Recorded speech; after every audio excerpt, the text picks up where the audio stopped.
All right, students. In this video, we'll continue our work with solving equations. You know I like to treat the equal sign like it's a fence.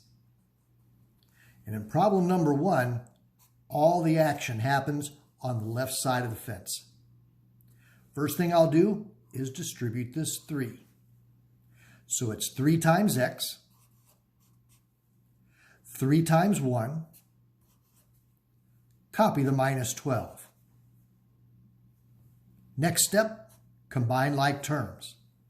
This doesn't have an x, this doesn't have an x, and they're on the same side of the equal sign, so let's put them together. I'll copy the 3x and combine negative 3 and negative 12 to get negative 15. Now when I'm done, I'd like to have x on the left and my answer on the right, which means this 15 should go away. The inverse of subtraction is addition.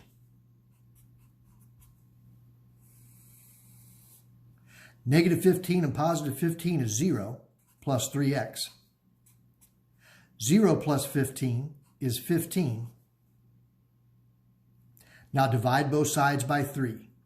15 divided by 3 is 5, and that's a beautiful answer. Number 2 looks very complicated. There's things going on both sides of the fence. I'm going to copy the 3 plus 5t. We'll deal with it later. On the left side, let's distribute. 4 times 3t and 4 times 4. 4 times 3t and 4 times 4. Copy the minus 20.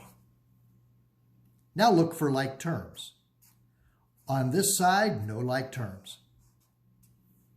But on the left-hand side, I can combine this 16 and this minus 20. Copy the 12t,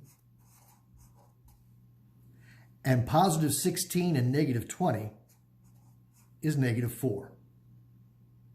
Now I notice that there are t's on both sides of the equal sign. I don't like that. Let's get rid of that 5t. Get rid of a positive 5t with a negative 5t. But if I use negative 5t on this side of the fence, I've got to balance it with negative 5t on the other side of the fence. 5t minus 5t is 0. Copy the 3. 12t minus 5t is 7t. Copy the minus 4. The inverse of subtraction is addition.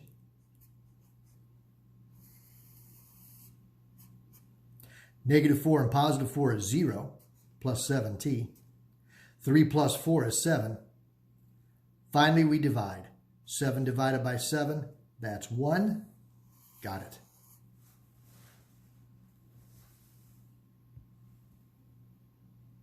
In these two equations, there are fractions. We don't like fractions in our equations.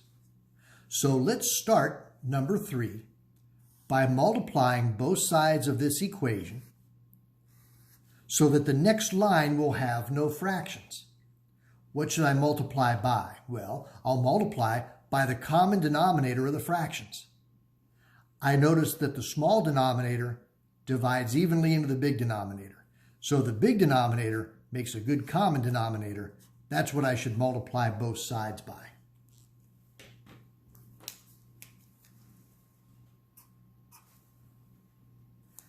Now, in order to get my term here, here's the steps. How many times does 5 go into 15 is 3, and 3 times negative 2 is negative 6. Let's try that again. How many times does 5 go into 15? 3. 3 times negative 2, that's negative 6. How many times does 15 go into 15? 1. 1 times 7 goes right there. Now to get my final answer, I divide, but you can't divide 7 by negative 6. So we'll just leave it as negative 7/6. You can put the negative on the bottom, or more commonly, the negative is put out front. Negative 7/6. Now I know 7 over 6 is an improper fraction, but in equation problems, it's perfectly okay to leave your final answer as an improper fraction. Let's try number 4. It's an equation and there's fractions. So we multiply both sides by a common denominator. My denominators are 8, 1, and 2. 1 and 2 both divide into 8, so 8 will make a good common denominator.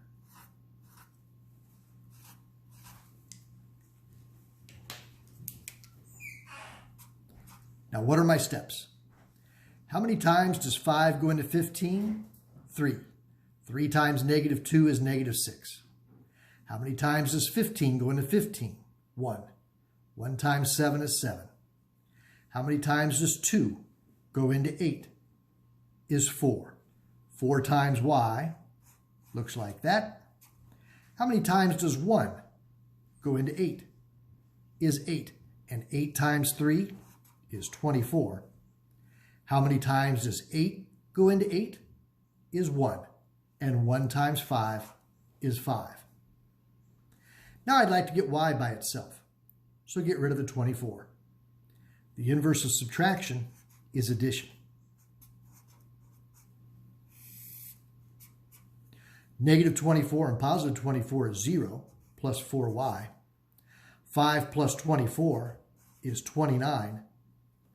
Final step, divide. But 29 does not divide nicely by 4.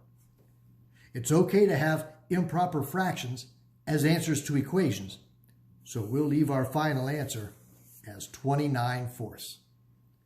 All right, I think you're ready to practice some on your own. Go work some homework problems. I've enjoyed working with you. I'll see you soon.